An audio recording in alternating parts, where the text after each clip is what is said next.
Happy Festival of Grease Day. I just got home from work. That's a lie. I got home from work a couple hours ago, and so I'm like still half in my uniform. Like I still have like my yoga pants on. I don't think they're not actually yoga pants, but they're like, I don't know, the material's like yoga pants, so they're super comfy. I wrote my list for today on graph paper as well.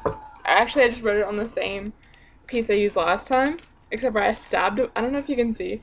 I stabbed a bunch of holes in it while I was like on the computer, and I was just like stabbing holes in it, and so like half of it's really holy. So I'm just gonna get started, except for I cannot read my handwriting. See, I wrote this, but I just like, see, I write like keywords so I can like see the word and remember what I was about to say. But I don't remember what that word had to do anything, so I'm gonna skip it. I'm glad, Taylor, I'm glad you had fun at the Rocky Horror. It's kind of funny what they made you do. I don't know, I just think it's really amusing. Like, you were brave, like, way to go. I feel like I think I would have done it, not I think I would have, I obviously would have done it too, because, like, you were telling me about that girl who wouldn't do it, and I was like, pussy. So, I don't know. Way to go.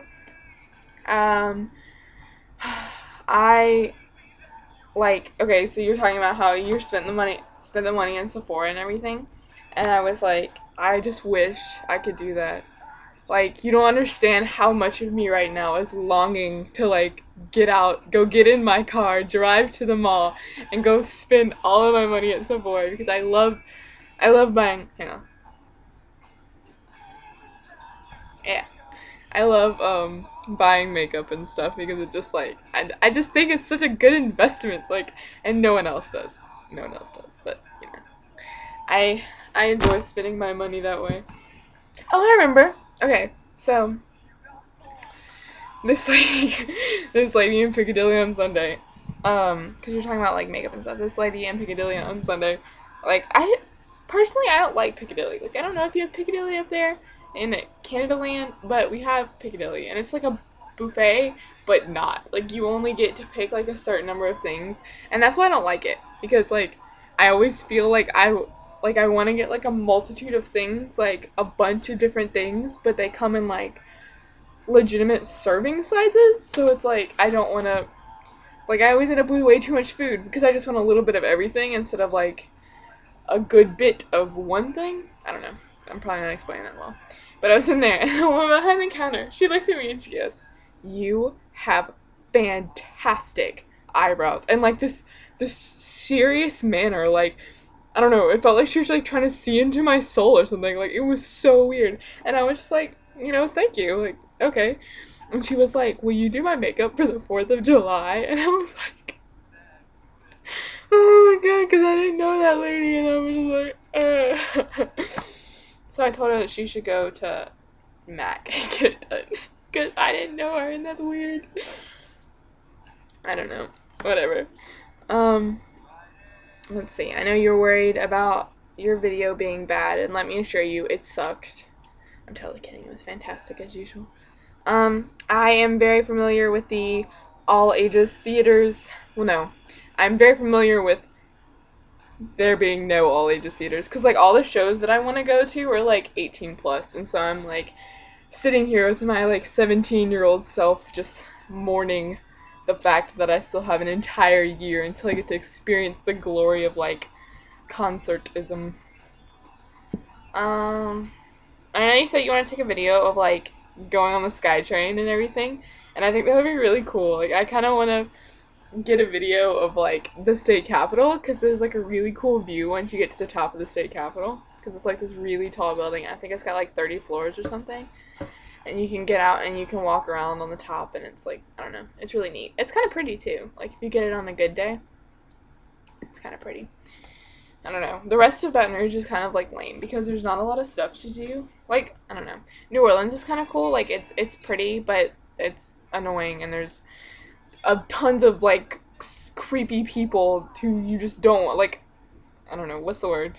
Undesirables. There's so many undesirables that you just don't want to have to interact with. But they have really pretty, like, buildings and stuff. And that's how it is in some places at Baton Rouge. Like, you get your really pretty buildings, but then you get just, like, everywhere else is just, like, shit. Like, it's horrible. Adria, you left for vacation today. I hope you are having a very nice flight, or actually you probably landed already. I hope you had a very nice flight. I hope you were able to get all of your candy and your blanket and your cousin's clothes and your clothes all into your suitcase. I sincerely doubt it because you're just doing carry-ons and that doesn't sound like it's happening. Taylor, Adria got into pocket planes and it makes me so happy.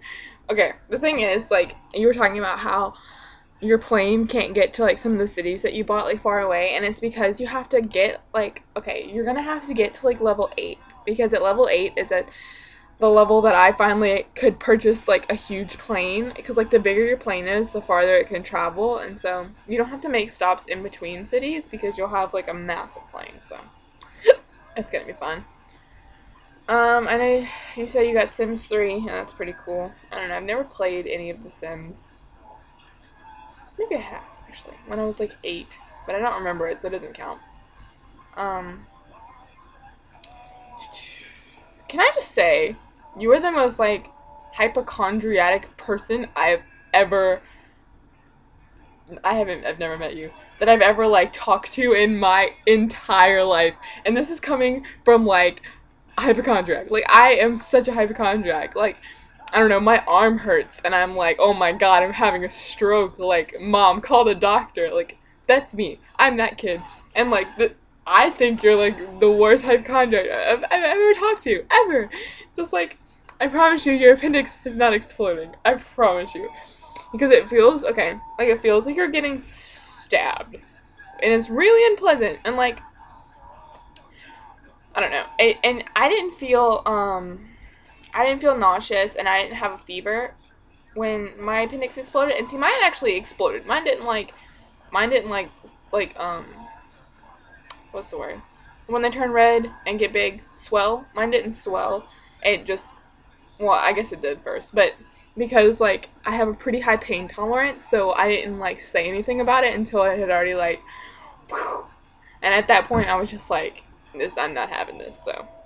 And, like, okay, you know when you go into the doctor and they're like, rate your pain on a scale of 1 to 10, so they know how urgent your case is, how soon they need to get you in and everything. When I went in there, like, my pain was about a 6, maybe a 7. My pain was probably, yeah, it was probably a 7. And that was because I was on, like, I had taken ibuprofen a few hours earlier, and so, like, it wasn't full force pain or whatever. But I waited in the thing for 3 hours. I waited in the waiting room for 3 hours, and by that time, it was, like, 9 or 10, like, plus. Like, and this is only a scale of 1 to 10, and it was horrible. It was horrible. But, like, I don't know. And so it was not a pleasant sensation. And the doctors were like, a few more hours and you would have been dead. And I was like, cool. So, I don't know. It makes for a good story sometimes. Except for, like, okay, I was reading this girl's paper one time. I'm not even going on the list anymore, so just get that out the way. And this one time I was, I'm saying and a lot. And that makes me feel like I don't know proper words. Anyway, okay, so I was peer reviewing this girl's paper one time. Her name is Lindsay, and I was going through it, and it was about how her changing life experience was when her appendix didn't rupture, it swelled and almost ruptured. And she was like, the pain was unbearable, and I was curled up on the couch in agony, and I'm just sitting here like, what are you doing? Like, my appendix exploded inside of my body, and, like, I wouldn't even describe it as unbearable agony. What are you even doing? And I told her that, and she was like, ha, got you in your lie. I don't know. I flung my list away, so I don't know what I'm supposed to be talking about, and I think that's it, honestly. No, that's probably not it, but I'm just gonna go ahead and say that's it, because I'm tired, and I'm gonna go make some more tea, because I had tea, but then I drank it. So, hope you two have a very nice Tuesday. I will see you both tomorrow.